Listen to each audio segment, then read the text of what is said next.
Here's an idea for a quick and easy lunch or dinner or snack. Take a chuck roast and partially freeze it. What this will do is it's going to make the chuck roast easier to slice up. Now you're going to want to slice up that chuck roast as thinly as you can.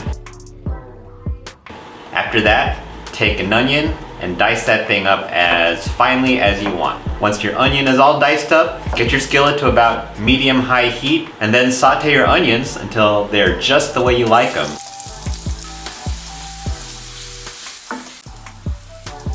After that, take your onions out of the pan and add in your thinly sliced beef. Saute your thinly sliced beef until it's nice and brown.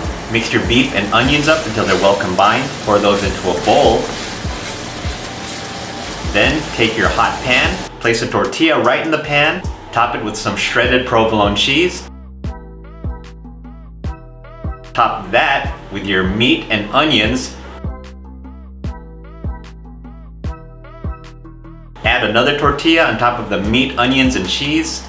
Give it a few minutes, flip it over, and then once it's nice and browned on both sides, take your quesadilla out of the pan, slice it up. If you want, serve it up with a salsa of your choice. I went with green salsa right here, and then enjoy. Add whatever ingredients you want or keep it simple like I did in this video. Whatever you do, it's gonna be delicious. Trust me on this.